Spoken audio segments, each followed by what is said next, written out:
Be careful what company you keep. In our communications center in the army, we had an organizational chart to identify the distinctive signals of all our stations, to be able to tell which were our own and which were the enemy's. For a while, we were under training at a communications center, serving as intermediaries and identifying the signals. We would say to the other, "What is this?" or one, just to see what they would say. And this way we could work out who they were. That is, when we were not certain which station it was, we had no confidence, and with tic-tac tricks we would try to make the identification. The same thing happens in spiritual life. When we see that a particular station is a foreign one, we must say, "Well, am I going to cooperate with him? Of course not." It is a serious matter to recognize a foreign station and decide to cooperate with it, and far worse to recognize it as not only foreign but also an enemy station, and thus to collaborate with the enemy. I wish to emphasize that in our relations with others, we must exercise discernment and care. The safest way is to consult one's spiritual father. Even in conversations, we must be careful because sometimes they begin as spiritual conversations and end up as gossip. And it is not only that we are wasting our time, we are also wasting our souls when condemning someone else, for we have no right to judge other people or other situations.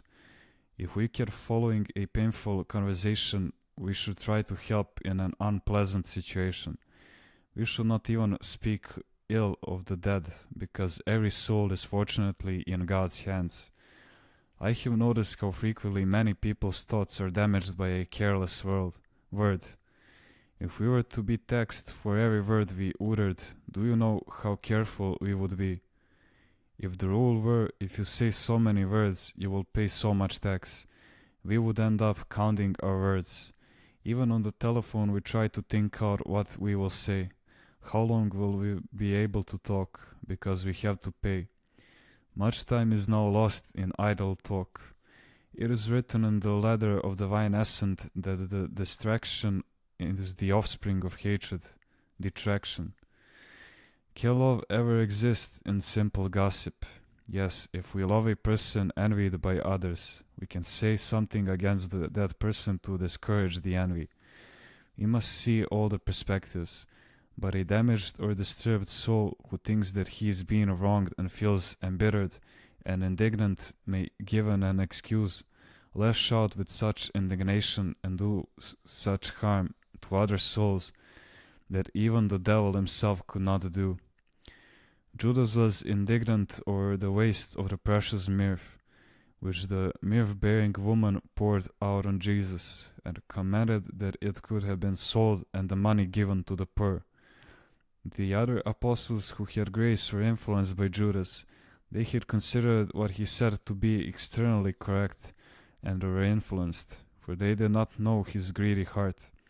And you see, Christ had even given to Judas the responsibility of holding the money bag, in order to satiate his passion, as he used to take what was put into it. Geronda, what should someone do when two people disagree and they ask for his opinion? If you find yourself with people who have personal differences, it is better to express your opinion in front of both of them. Otherwise, each may take a word of yours out of context, as it suits him, and then use it as heavy artillery. Should his words carry weight, striking mercilessly at his opponent, and thus risk being struck himself, for no good reason, by the flying missiles? One should avoid such persons as much as possible in order to be tranquil and able to pray for their peace and for the peace of the world in general. When it is impossible to entirely avoid such scandalous people, we should at least try to avoid much interaction with them and limit the scandals.